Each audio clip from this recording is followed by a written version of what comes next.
नमस्कार दोस्तों, स्वागत है एक बार फिर से आपका सिविल वाला सक्सेस क्लासेस में। आज से देखो हम लोग नया इनिशिएटिव शुरू करें जो कि क्या होगा हमारा प्रीलिम्स रिलेटेड जो करंट अफेयर होंगे उसको हम लोग डिस्कस करेंगे, लेकिन थोड़ा इंटरेस्टिंग वे में कैसे। जैसे आज मैंने देखो ये 23 नवंबर का जो कल परसों का ये न्यूज़ था, ठीक है। उससे जो कि टॉपिक उठाए हैं, एक तो है आपका बायोफ्लॉक एंड RAS टेक्नोलॉजी। ये क्या है ये हम देखेंगे। सेकेंड है global nitrous oxide assessment report. Third क्या है ग्लोबल एनर्जी एफिशिएंसी अलायंस। ठीक है, ये तीन टॉपिक काफी ज्यादा न्यूज में थे, पेपर में हर पेपर में लगभग आपको देखने को मिलेगा। तो ये इंपॉर्टेंट था हमारे प्रीलिम्स के रिकॉर्डिंग। अब देखो प्रीलिम्स पे इस पे क्वेश्चन किस तरह से बन सकते हैं, उसी क्वेश्चन के अनुरूप जो है कि हम लोग इसको जो कि डिस्कस करेंगे। जैसे कि सिंपल अगर पूछेगा तो पूछ देगा कि बायोफ्लॉक और RAS technology seen in news ये किससे रिलेटेड है। स्पेस टेक्नोलॉजी से, जेनेटिक इंजीनियरिंग से, फिश प्रोडक्शन से, या फिर एयर पोल्यूटेंट टेक्नोलॉजी संबंधित। तो ये सिंपल पूछेगा। अगर डीप में पूछना पड़ेगा तो इस टेक्नोलॉजी के फंक्शन के बारे में पूछ सकते हैं, कैसे ये काम करता है। सेकंड, इसी से रिलेटेड एक आपका टॉपिक निकल के आता है जो कि आपका स्टैटिक का पार्ट बनता है, जो कि हमारे देश में जो कि फिशरी सेक्टर किस तरह से काम करता है, या फिर उसका क्या अभी जो कि स्टेटस है हमारे देश में फिशरी सेक्टर का, उसके बारे में ये कुछ फैक्ट जो कि आपसे पूछा जा सकता है। जैसे कि इंडिया जो कि सेकेंड लार्जेस्ट प्रोड्यूसर है फिश का ग्लोबली आफ्टर जापान, क्या ये स्टेटमेंट सही है। मोस्टली फिश जो कि प्रोड्यूसर स्टेट कौन कौन से, आंध्र प्रदेश, वेस्ट बंगाल, उड़ीसा, क्या ये क्रम जो लगा है वो सही है। फिर थर्ड बोला है कि 70% फिशरी जो कि हमारे आते हैं ओशियन से, जबकि 30% फिशरी जो कि आते हैं इनलैंड वाटर सोर्स से। तो इसमें पूछा जा रहा है कि कितने स्टेटमेंट सही है आपके, वन, केवल एक, केवल दो, केवल तीन, या फिर कोई भी नहीं। तो इस तरह के क्वेश्चन जो कि यूपीएससी हम देख रहे हैं पूछ रही है, तो इस तरह के देखो क्वेश्चन बनते हैं। थर्ड एक और क्वेश्चन देख लो, जैसे वो जो ग्लोबल नाइट्रस ऑक्साइड वाला जो रिपोर्ट था, ये सिंपल अगर पूछेगा तो पूछ लेगा कि किसके द्वारा द्वारा जो कि रिपोर्ट पब्लिश की जाती है। World bank, global alliance on health and pollution, Ayushman, या फिर UNEP एंड FAO द्वारा। तो सिंपल ये पूछेगा। अगर इसको ट्रिकी बनाना होगा तो इसके जो रिपोर्ट की जो कुछ हाईलाइटेड है वो बात पूछेगी, जो कि मुझे नहीं लगता कि इतना डीप में पूछेगी, बस सिंपल ही यूपीएससी क्वेश्चन इस तरह की रिपोर्ट में पूछती है।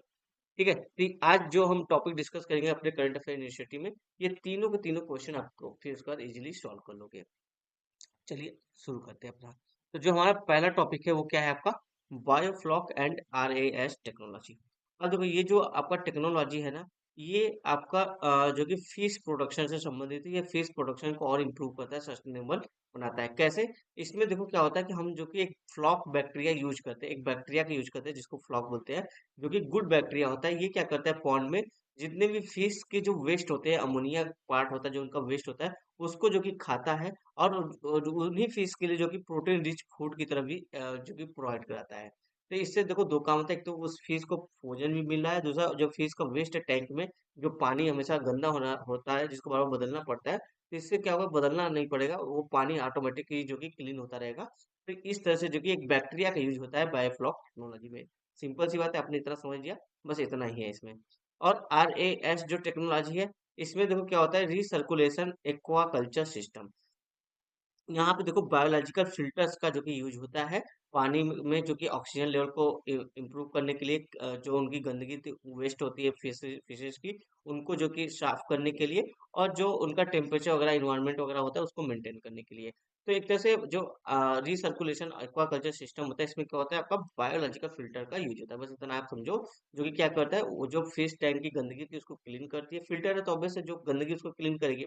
साथ ही जो फिश का जो टैंक, जो खासकर ये देखो जो आपका इंडोर टैंक होता है उसमें ज्यादा यूज होता है। ठीक है, तो यही है आपका biofloc technology and RS technology.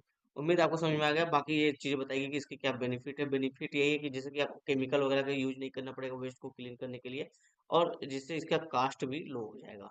Disease का खतरा कम रहेगा, क्योंकि गंदगी नहीं हुई तो मछलियों में जो डिजीज का खतरा खतरा कम रहेगा। इससे जो कि प्रोडक्शन हमारी बढ़ेगी। ये सिंपल सिंपल चीज कुछ बेनिफिट है। चैलेंजेस वही कि कॉस्ट वगैरह ज्यादा होता है इस सब का, टेक्नोलॉजी का यूज करने के लिए स्किल की जरूरत होती है। सिंपल है, ठीक है। और साथ में देखो अगर फिशरी की बात करें तो एक स्टैटिक टॉपिक देख लेते हैं कि जो इंडिया का जो फिशरी सेक्टर है उसका स्टेटस क्या है। तो यहाँ बताया जाए कि इंडिया देखो सेकेंड लार्जेस्ट प्रोड्यूसर है of farm fish globally after China. हमने स्टेटमेंट में क्या देखा था, जापान लिखा था, याद करो। आफ्टर जापान सेकेंड है, ये सही था उसमें, लेकिन आफ्टर जापान लिखा था, नहीं आफ्टर जापान नहीं, आफ्टर चाइना। ठीक है, इसलिए वो स्टेटमेंट हमारा गलत हो जाता है। मैं आपको स्टेटमेंट एक बार दिखा देता हूँ। ये देखो, ये वाला, ये था ना। India is the second largest producer of farm fish globally after Japan. Japan नहीं, यहाँ पे चाइना होगा। ठीक है। साथ ही और देख लेते हैं यहाँ पे क्या क्या बातें यहाँ कही कही जा रही है। ये तो हमने देखा कि second largest producer after China. Second point यहाँ बताया जा रहा है कि मोस्ट फिशरी प्रोड्यूसर स्टेट। हो सकता है यूपीएससी आपसे केवल यही पूछ ले, क्रम लगाइए कि सबसे ज्यादा कौन से स्टेट से जो कि फिशरी प्रोडक्शन होता है। तो इसका देखो सही क्रम है आंध्र प्रदेश, वेस्ट बंगाल और उड़ीसा। ये तीन घटते हुए क्रम है। सबसे ज्यादा आंध्र प्रदेश से जो कि प्रोडक्शन होता है, फिर वेस्ट बंगाल, फिर उड़ीसा से होता है। थर्ड स्टेटमेंट यहाँ पे देखो बताया जाए कि 70% जो फिशरी आती है वो देखो इनलैंड सोर्स वाटर सोर्स आती है, जैसे पॉन्ड, रिवर, लेक्स, यहाँ से आती है। जबकि 30% फिशरी जो कि आती है कहाँ से, हमारी ओशियन से आती है। ये जो थर्ड वाला स्टेटमेंट था वो हमने एमसीक्यू में रिवर्स कर दिया था, अगर आपने ध्यान दिया होगा। देखो यहाँ पे क्या बोल रहा है कि 70% फिशरी जो कि कहाँ से आती है, ओशियन से आती है। नहीं, बहुत से बच्चों लगेगा कि यार ओशियन तो बहुत बड़ा है, वहां से ज्यादा फिशरी आती है, तो सही होगा। लेकिन नहीं, ये गलत बात है। इनलैंड से हमारे यहाँ जो कि 70% फिशरी आती है, ना कि ओशियन से। केवल 30% फिशरी जो कि हमारी आती है ओशियन सोर्स से। ठीक है। तो थर्ड स्टेटमेंट हमारा गलत है। फर्स्ट भी गलत है, क्यों? क्योंकि आफ्टर चाइना, जापान नहीं, आफ्टर चाइना है। और सेकंड वाला सही है, क्योंकि यहाँ देखो बताया कि आंध्र प्रदेश, वेस्ट बंगाल और उड़ीसा ही जो कि largest producer, fishery producer state है। केवल एक स्टेटमेंट सही है, तो ऑप्शन ए यहाँ पे हमारा सही हो जाएगा। देखो यूपीएससी इसी तरह क्वेश्चन बनाती है। अब देखो ये करंट अफेयर के बेस पे है, और आप सोचो कि कहाँ से क्वेश्चन आ गया, कहाँ से ये सब चीजें पढ़े था डीप डीप में, कैसे याद करें। तो इसलिए करंट अफेयर इंपॉर्टेंट रहता है।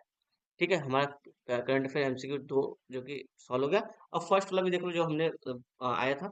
Biofloc and RS technology seen in news, किससे रिलेटेड है? Improve improve fish production technology है एक तरह से, जिससे फिश प्रोडक्शन बढ़ता है, क्योंकि डिजीजेस को कम करता है, और फिश की जो कॉस्ट है उसको भी कम करता है। ठीक है। तो ये सिंपल है। तो दो दो दो टॉपिक हमने देख लिया, एक टॉपिक हमने देख लिया। सेकंड हमारा टॉपिक क्या है? Global nitrous oxide assessment report, जिसको पब्लिश किया गया किसके द्वारा? यूएनएपी एंड एफएओ द्वारा। देखो सिंपल, वहां पे जो यूएनएपी एंड एफएओ था वो फोर्थ ऑप्शन था। इसका फोर्थ वाला ऑप्शन सही जाता है उस वाले एमसीक्यू का। जैसे यहाँ पे देख लो, मैं आपको फिर से एमसीक्यू पे ले जाता हूँ। ये देखो, global nitrous oxide report publish by UNEP and FAO, D वाला ऑप्शन सही है, बाकी सब गलत है। एक पल के लिए लगेगा कि क्या पता global alliance on health and pollution वाला ये भी हो सकता है, क्योंकि इसमें पोल्यूशन वाला वर्ड आ रहा है। लेकिन ये गलत है। ये यूएनएपी एंड एफएओ द्वारा ही जारी किया गया है। अब इस रिपोर्ट की कुछ हाईलाइट हम लोग देखते हैं कि क्या इसमें बड़ी बात आई है। तो देखो यहाँ पे बताया जा रहा है, जो नाइट्रस ऑक्साइड है ना, उसका जो कि राइजिंग जो कि बहुत तेजी से उसका जो कि इन्वायरमेंट में राइजिंग हो रहा है। जितना हमने एक्सपेक्ट किया था उससे भी ज्यादा तेजी से हो रहा है। जैसे कि यहाँ बताया जा रहा है कि अगर आप देखोगे, ये जो नाइट्रस ऑक्साइड होता है, ये देखो दोनों के लिए खतरे के लिए, खतरे की घंटी किसके लिए? क्लाइमेट चेंज के लिए भी। जिसे क्लाइमेट चेंज काफी ज्यादा होता है, क्योंकि ये ग्रीन हाउस गैस है। ध्यान रखना, जो नाइट्रस ऑक्साइड ये ग्रीन हाउस गैस है। इसलिए देखो जो क्लाइमेट में ग्लोबल वार्मिंग को बढ़ाता है, साथ ही जो ओजोन लेयर है उसको भी देखो कहीं ना कहीं हार्म करता है। अभी देखो यहाँ बताया जाए, जो इस तरह के हालात हमारे यहाँ देश में चल रहे हैं नाइट्रस ऑक्साइड को लेके, तो बोला जा रहा है कि कम से कम अभी देखोगे तो लगभग लगभग 40% जो कि कट करने की जरूरत है एमिशन को, जो नाइट्रस ऑक्साइड है। ये केवल हमारे देश में नहीं, वर्ल्ड लेवल की बात करें कि लगभग लगभग इस बार इसको इम्प्रूव करना है, तो 40% एमिशन नाइट्रस ऑक्साइड की कम करनी पड़ेगी। और देखो सबसे इंटरेस्टिंग बात यहाँ पे बताई जा रही है कि जो नाइट्रस ऑक्साइड है, ये देखो कितना कंट्रीब्यूट कर रहा है। 0.1 डिग्री सेल्सियस, 0.1 डिग्री सेल्सियस जो कि टेम्परेचर को राइज करने में हेल्प कर रहा है। और 1980 से देखोगे, ट्रेंड देखोगे, तो अभी तक देखोगे तो 40% जो कि नाइट्रस ऑक्साइड एमिशन जो कि बढ़ गया है। तो ये कुछ हाईलाइटेड है। अब देखो जो जिस पे क्वेश्चन यूपीएससी पूछ सकती है नाइट्रस ऑक्साइड के, अगर डीप में पूछेगी तो क्या पूछेगी कि सबसे ज्यादा नाइट्रस ऑक्साइड एमिशन सेक्टर कौन सा है? बोल दे देगी ट्रांसपोर्ट एंड इंडस्ट्री, एग्रीकल्चर, और भी कुछ दे देगी। तो लेकिन देखो यहाँ बताया कि लगभग जो 75% नाइट्रस ऑक्साइड जो कि रिलीज होता है वो कहाँ से होता है? एग्रीकल्चर सेक्टर से होता है। तो ये बड़ा कंसर्न की बात है, क्योंकि देखो भारत भी एग्रीकल्चर वाला देश है। तो ये नोट रखना, ध्यान रखना कि जो नाइट्रस ऑक्साइड जो कि ग्रीन हाउस गैसेस होता है, एमिशन कहाँ से होता है? एग्रीकल्चर से होता है। लगभग लगभग 75% जो कि यहाँ से, ये जो कि सोर्स है एग्रीकल्चर का, जो कंट्रीब्यूट करता है। ठीक है। एक गोथेनबर्ग प्रोटोकॉल है, ये ध्यान रखना। ये किससे संबंधित है आपका? अमोनिया और नाइट्रोजन ऑक्साइड से संबंधित है, जो कि लॉन्ग रेंज ट्रांसबाउंडरी एयर पोल्यूशन से संबंधित है। जैसे कि अगर आप कहीं कुछ प्रोडक्ट एक देश से दूसरे देश या एक कॉन्टिनेंट से दूसरे कॉन्टिनेंट जो कि सप्लाई करें तो उसमें जो कि अमोनिया और नाइट्रोजन ऑक्साइड का जो पोल्यूटेंट है उसको किस तरह से सप्लाई करना है उस पे जो कि बात की गई है, या फिर किस किस किस चीज प्रोडक्ट पे रोक है उस पे बात की गई है। तो गोथेनबर्ग प्रोटोकॉल भी पूछ सकता है किससे संबंधित है, तो नाइट्रस ऑक्साइड और अमोनिया से संबंधित है। ठीक है, अब थोड़ा सा नाइट्रस ऑक्साइड एक ग्रीन हाउस गैस है, इसके बारे में समझ लेते हैं कि क्या है, थोड़ा सा इसके बारे में नॉलेज होना चाहिए, क्या पता नाइट्रस ऑक्साइड के बारे में केवल पूछ दी यूपीएससी। तो यहाँ पे देखो बोला जा रहा है कि जो नाइट्रस ऑक्साइड है आपका, ये एक ओजोन डिप्लेटिंग सब्सटेंस है, यानी जो आपका ओजोन को एक तरह से डिप्लेटिंग करने में ये हेल्प करता है, जो कि हार्मफुल यूवी एक्सपोजर को बढ़ाता है, क्योंकि ओजोन लेयर अगर डिप्लेट होगा तो वहां से जो यूवी रेज आती है वो ज्यादा आने लगेगी, जो कि जिससे कि स्किन कैंसर वगैरह ये सब चीजें जो कि बढ़ जाएगी। तो ये ध्यान रखना। अब देखो फैट की बात करते हैं, ये एक देखो ग्रीन हाउस गैस है जो कि 300 ज्यादा जो कि मोर पोटेंट यानी शक्तिशाली है देन कार्बन डाइऑक्साइड, यानी कि जो इसकी क्षमता है, पावर कैपेसिटी है हार्म करने की ओजोन वगैरह की, वो देखो 300 ज्यादा गुना है CO2 के कंपेयर में। It can live in atmosphere for up to 120 to 125 years. ये देखो एटमॉस्फेयर में जो कि 120 125 है, यानी कि एक तरह से देखो तो लॉन्ग टर्म तक ये एटमॉस्फेयर में बना रहता है। और ये देखो बताया कि it has third highest concentration after CO2 and methane gas.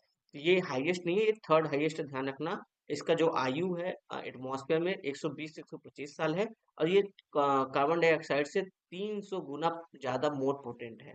ठीक है, पोटेंट मतलब पावरफुल है ओजोन डिप्लीटिंग को लेकर। ये कुछ नाइट्रस ऑक्साइड के बारे में हमने बता दिया। अब देखो यही बात की है कि 40% जो कि रिडक्शन करना है 2050 तक, ताकि जो टेम्परेचर 0.1 डिग्री कंट्रीब्यूट करे वो ना कर पाए। ठीक है, अभी देखो एक इम्पोर्टेंट फैक्ट है, आप इसको अपने मेंस में लिख सकते हो कि 20 मिलियन जो लोग हैं उनकी प्री मेच्योर डेथ हो जाएगी, किसकी वजह से, एयर क्वालिटी को खराब होने की वजह से, बाई 2050 यानी हो जाएगी। 2050 तक अगर एयर क्वालिटी इंप्रूव नहीं हुई तो लगभग लगभग 20 मिलियन लोगों की जो कि प्री मेच्योर डेथ हो जाएगी। काफी कंसर्निंग पॉइंट है ये।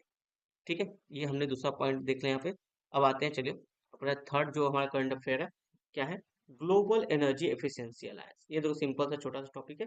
ये देखो लॉन्च किया गया है यूएई में एट COP29 अजरबैजान, जो अभी COP29 हो रहा है यूएई में, उसमें जो कि इसको ग्लोबल एनर्जी एफिशिएंसी अलायंस को जो कि लॉन्च किया गया है। इसका एम्स क्या है, reduce carbon emission and conserving natural resources based on COP28, यानी जो COP28 में हमने डिसाइड किया था कि हमको कार्बन एमिशन कम करना है और नेचुरल जो रिसोर्सेज को कंजर्व करना है, उस आधार पर जो कि उस आधार पर चीजों को लागू करने के लिए जो कि आपको ग्लोबल एनर्जी एफिशिएंसी अलायंस जो कि लाया गया है। और इसका टारगेट क्या है, double global energy efficiency rates bye 2030, promoting sustainable resource management. यहाँ पे कहने का मतलब ये है कि आपको जो भी ग्लोबल एनर्जी यानी एनर्जी एफिशिएंसी है, उसका जो गोल है उसको डबल करना है 2030 तक। जो भी अपने देश में सबने जो कि गोल सेट किया है कि एनर्जी एफिशिएंसी बढ़ाना है, उसको जो कि डबल करना है ग्लोबल लेवल पे 2030 तक, ये इसका टारगेट है। और ये देखो पर्टिकुलरली कहाँ फोकस करा है, अफ्रीकन नेशन में। ध्यान देना, क्योंकि अफ्रीकन नेशन जो कि पीछे है, अगर वो कुछ टेक्नोलॉजी यूज करती है तो सस्ता की वजह से जो कि पुरानी टेक्नोलॉजी यूज करेगी जो कि आपका एनर्जी एफिशिएंट नहीं होगी, क्योंकि एनर्जी एफिशिएंट जो टेक्नोलॉजी वो भी महंगी है। तो अफ्रीकन नेशन जो कि बहुत बड़ा कॉन्टिनेंट है, वहाँ पे 55 के आसपास देश है। अगर वहाँ पे ये चीज, अभी तो देखो बाकी जो डेवलपिंग देश है जैसे इंडिया चाइना ये सब चीजें हैं, और जो डेवलप्ड नेशन वो तो इस पे काम कर रही है ना एनर्जी एफिशिएंसी पे। तो अफ्रीकन नेशन क्या करेगा, जो पुरानी टेक्नोलॉजी उसी पे काम करे और उसी को अडॉप्ट करे। तो ये बोला है कि अभी हमको फोकस, चलो ये देश तो काम करे, अफ्रीकन नेशन पे भी फोकस करना है कि ये पुरानी चीज को ना अडॉप्ट करे, नहीं तो ये इनको भी इसको छोड़ने में भी 20-25 साल और लग जाएंगे, और नई टेक्नोलॉजी अडॉप्ट करने में फिर 25-30 साल बाद ये अडॉप्ट करेंगे और टाइम लेंगे ज्यादा। तो इसलिए बोला है कि अफ्रीकन नेशन में जो टेक्नोलॉजी है वो ध्यान देना होगा कि एनर्जी एफिशिएंट हो, और बाकी जो डेवलप नेशन करे वो तो कर ही रहे हैं एनर्जी एफिशिएंट को लेके। ये तीन न्यूज थी इंपॉर्टेंट 23 नवंबर की, जो हमने देख लिया। और इसके बेस पे जो कि क्वेश्चन एमसीक्यू भी हमने देख लिए, काफी अच्छे एमसीक्यू थे। चलो मिलेंगे अगले वीडियो में 25 नवंबर की, क्योंकि 24 को तो संडे है। 25 नवंबर की जो वीडियो होगी, मंडे की जो करंट अफेयर होगी, उस बेस पे इसी तरह से जो कि क्वेश्चन टॉपिक लेके आएंगे, उस पर एक क्वेश्चन बनाएंगे यूपीएससी के लेवल पे, ताकि आपको उस टॉपिक का रिलेवेंस समझ में आए कि हाँ ये टॉपिक कितना इंपॉर्टेंट है, किस तरह से यूपीएससी क्वेश्चन पूछ सकती है। तब तक के लिए धन्यवाद, मिलेंगे अगले वीडियो में।